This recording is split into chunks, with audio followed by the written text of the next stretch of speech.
Allô? Monsieur le préfet, bonjour. Mes hommages, Madame la ministre. Mon devoir de maire que de dire oui pour les accueillir, parce que je pense qu'ils sont beaucoup plus angoissés que nous pouvons l'être et que la population de Carry peut l'être. Ça, c'est le premier point. Mais par contre, c'est la façon dont j'ai appris l'arrivée de ces Français sur Carry-le-Rouet. Même si c'est un établissement privé et que je n'ai pas mon mot à dire, puisque ce n'est pas un établissement public, il n'en est pas un vrai que la moindre des choses eût été de me prévenir un peu avant.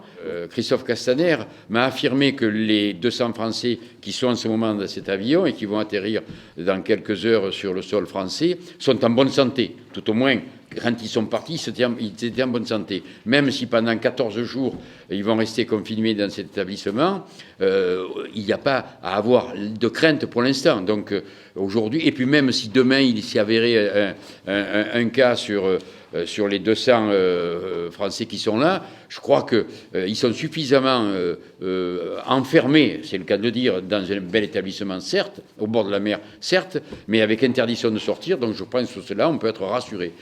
Très inquiète, et on n'est pas seul. On n'a pas été prévenu, certes, c'est ennuyeux. Ce qui me dérange le plus, c'est le risque que l'on fait encourir à la population. Je me demande, Madame la Ministre, quelle a été votre motivation pour vous dire un petit village de Côte-Bleue va accueillir, on va dire, des réfugiés, parce que je les appelle réfugiés, parce que rapatriés, on a dépassé ce stade-là au niveau du vocable. On accueille ces gens ici. Non, ils ont besoin d'une prise en charge qui soit beaucoup plus conséquente et une prise en charge à la hauteur du problème. Parce que je vous rappelle une chose, messieurs, dames, c'est que le problème, il est mondial à l'heure d'aujourd'hui.